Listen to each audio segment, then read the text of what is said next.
Good morning everyone, সবাই কেমন আছো? আশা করি সবাই খুব ভালো আছো। আমিও ভীষণ ভালো আছি।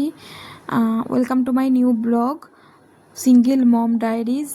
তো বন্ধুরা, আজকে সানডে আর এখন বাজে সকাল 8:30। আমার স্নান করে পুজো দিয়ে খাওয়া হয়ে গেছে। আজকে যাচ্ছি একটু কলকাতার দিকে, আমি আর নেহা যাব, নেহাকে নিয়ে যাব আজকে। তো ওই যে স্নান করেছি, চুলটা শ্যাম্পু করেছিলাম, তো চুল শুকিয়ে গেছে। এখন হালকা করে চুলটাকে একটু গার্ডার দিয়ে আগে হাফ করে বেঁধে নিলাম, তারপরে একটা ক্লিপ সেট করব। তো দুটো ক্লিপ ছিল একই রকমের, দুটো কালারটা আলাদা, শুধু নেহাকে দেখালাম। তো নেহা বলল যে কোনো একটা পরলেই হবে, দুটোই ভালো লাগবে। তো আমি এই যে একটা ক্লিপ, স্টিল কালারের ক্লিপটা পরলাম। আর যে কুর্তিটা পরেছি সেটা হালকা লাইট গ্রিন কালারের, মানে পেস্তা কালার বলতে পারো। তার সঙ্গে একটা পিঙ্ক কালারের লেগিংস পরেছি। আর নেহাও রেডি হয়ে গেছে। নেহাও একটা এমনি নর্মাল প্যান্ট পরেছে, তার সঙ্গে একটা ক্রপ টপ পরেছে। আর ও একটু ম্যাথ করছে আর কি, মানে ওর হোমওয়ার্ক রয়েছে। ওর সন্ধ্যাবেলার দিকে টিউশন আছে, তো টিউশন টিচার অনেকগুলো হোমওয়ার্ক দিয়েছে। হঠাৎ করে যেহেতু যেতে হচ্ছে, তার জন্য ও এখন একটু করে রাখছে, এগিয়ে রাখছে যতটা পারছে। তো ঠিক আছে, ও করে নিক, আর আমি এদিকে একটু রেডি হয়ে নিচ্ছি। মেকআপ বলতে আমি দেখো কখনোই সেইভাবে মেকআপ করতে ভালোবাসি না। আমি যেমন তেমনভাবেই কমফোর্টেবল থাকি। তো তার জন্য দেখো আমি হালকা করে, জাস্ট হালকা করে একটু সিসি ক্রিম দিলাম। এটাও আমি কখনোই লাগাই না, অনেক দিন ধরেই সিসি ক্রিমটা ছিল ঘরে। তো আজকে কি মনে হলো একটুখানি ইউজ করলাম। আর এই যে একটু লুজ পাউডার মুখে একটু জাস্ট সেট করে নিচ্ছি। এটা ইউজ করলে না মুখটা বেশ ফ্রেশ লাগে, একটু রিফ্রেশিং ভাব লাগে। তো তার জন্য আমি এই লুজ পাউডারটা খুব ভালোবাসি, এটা জোভিজের। আর আমি একদম, মানে কি বলবো, আমার কাছে পাফ ছিল না, তার জন্য আমি একটা নাইটি দিয়ে আর কি লুজ পাউডারটা সেট করলাম। আর এটাই আমি করে থাকি, পাফ থাকলেও না আমি এটাই করে থাকি। কখনো টি শার্ট বা কখনো এই নাইটি, পিওর কটন নাইটি দিয়ে এগুলো মানে লুজ পাউডার পাফ করে থাকি। যাই হোক, এটা আমার অভ্যাস বলতে পারো। আর এভাবেই আমি স্বাচ্ছন্দ্য বোধ করি। আমি নিজেকে যেমন সেভাবেই আমি নিজেকে দেখতে ভালোবাসি। আর এই যে একটুখানি আইব্রোজটা ফিল করে নিলাম। আইব্রোজ যে পেন্সিলটা আছে সেটা তো একদমই গেছে, মানে গেছে বলতে ওটা কাটতে হবে, কিন্তু শার্পনার খুঁজে পাচ্ছিলাম না।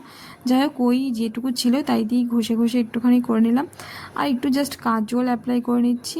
কাজল বলতে একটু কাজলটা দিয়ে একটু লাইনার মতন করে নিলাম, আর তারপরে একটু জাস্ট হালকা করে। যদিও আমার এই কাজলটা না একদম ঘেটে যায়, মানে এই ধরো পরলাম তো কিছুক্ষণ পরে যখন ঘামবো আমি, তখন পুরো ঘেটে যাবে। এটাই হয় আর কি সবসময় কাজল। আর এই কাজলটা আমি পরে তোমাদের এক সময় দেখাবো, এই কাজলটা আমি ইউজ করি, এটা আমার ঠিক পছন্দ না, কিন্তু কি করব, যা আছে তাই ইউজ করছি। একটু লিপস্টিক পরছি, ডিপ করে লিপস্টিক পরতে আমি ভালোবাসি। তার জন্য এই যে একটুখানি ফার্স্টে মেরুন কালার ইউজ করলাম, তারপর একটু রানি কালার দিয়ে দিচ্ছি। ব্যাস, লিপস্টিকের কালারটা দেখো কি দুর্দান্ত লাগছে। ব্যাস, আমি রেডি হয়ে গেছি, এবার বেরোনোর পালা। নেহা তো রেডি হয়েই আছে, জাস্ট বেরোনো বাকি। তো আমরা বেরিয়ে পড়েছি। এই যে নেহা,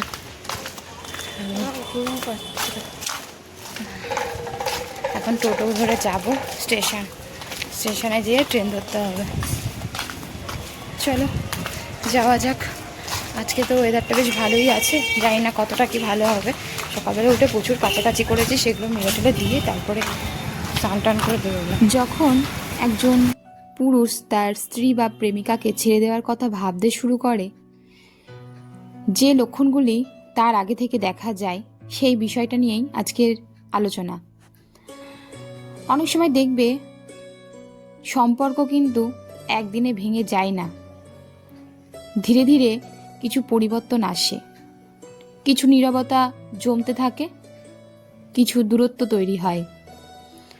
যখন একজন পুরুষ সত্যি সম্পর্ক থেকে সরে আসার কথা ভাবতে শুরু করে, তখন কিছু আচরণে তার ইঙ্গিত দেখা যেতে পারে। প্রথমত, সে আগের মতো যোগাযোগ করতে চায় না। ফোন, মেসেজ বা কথোপকথন সব কিছু যেন দায়িত্ব হয়ে যায়। দ্বিতীয়ত, সে একসঙ্গে সময় কাটানোর আগ্রহ হারিয়ে ফেলে। আগে যে মানুষটি সুযোগ পেলেই পাশে থাকতে চাইতো, এখন সে অজুহাত খোঁজে। তৃতীয়ত, ছোট ছোট বিষয়েও বিরক্তি প্রকাশ করে। যেসব বিষয় একসময় হাসি মুখে মেনে নিত, এখন সেগুলো নিয়েই ঝগড়া হয়। চতুর্থত, ভবিষ্যতের পরিকল্পনায় আপনাকে আর জায়গা দেয় না। তার স্বপ্ন, তার পরিকল্পনা কিংবা সিদ্ধান্তে আপনার উপস্থিতি কমে যায়। পঞ্চমত, আপনার অনুভূতির প্রতি উদাসীন হয়ে পড়ে। আপনি কষ্ট পেলেও সে আগের মতো বুঝতে বা সমাধান করতে এগিয়ে আসে না। গুড মর্নিং বন্ধুরা, আজকে শ্রাবণ মাসের প্রথম সোমবার। আমি আমার ঘরে আমার পরমাত্মা শিব বাবার কাছে ফুল বেলপাতা নিবেদন করলাম। আর এখানে বাবা তারকনাথ আছে, তাকেও বেলপাতা নিবেদন করেছি। প্রদীপ না, মোমবাতি ধরিয়ে বাবার কাছে পুজো দিলাম। এই মাত্র শেষ হলো পুজোটা, এই মাত্র পুজো সমাপন হলো। সকালবেলা ঘুম থেকে উঠে ব্যায়ামের ক্লাস করিয়ে তারপরে নেহাকে যেমন প্রতিদিনের মতন স্কুলে পাঠাতে হয়, আজকে সোমবার, রান্না করে টিফিন বানিয়ে খাইয়ে গুছিয়ে স্কুলে পাঠিয়ে দিয়ে তারপরে স্নান টান করে বাবার কাছে পুজোটা দিয়ে দিলাম। আর এখন আমি আমার খাবার বানাচ্ছি। এখানে একটু ছাতু ভেজে নিচ্ছি, একটু কাঁচা লঙ্কা আদা তেলের ওপর দিয়ে একটু হলুদ দিয়ে তারপরে ছাতু দিয়েছি, লবণ দিয়েছি, এটাকে ভেজে নিচ্ছি। একটু ছাতুর কচুরি মতন করব, ছাতুর ওই পরোটা মতনই করব। কচুরি দু একটা করলেও পরোটাই করব অল্প তেলে।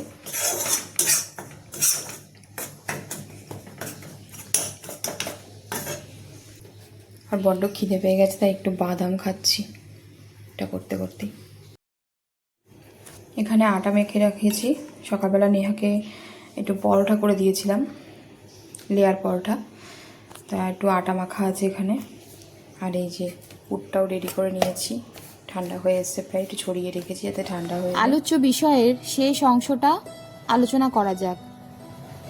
ষষ্ঠত, সম্পর্ক ঠিক করার চেষ্টা একেবারেই কমে যায়। ভুল বুঝাবুঝি হলে সে আর সমাধান খুঁজতে চায় না, বরং এড়িয়ে যায়। তবে একটি বিষয় খুব গুরুত্বপূর্ণ, এই লক্ষণগুলো মানেই সম্পর্ক শেষ হয়ে যাবে এমনটা কিন্তু নয়। এটাও হতে পারে সেই মানুষটার কাজের চাপ, মানসিক চাপ বা ব্যক্তিগত সমস্যার কারণে এমন পরিবর্তন আসতে পারে।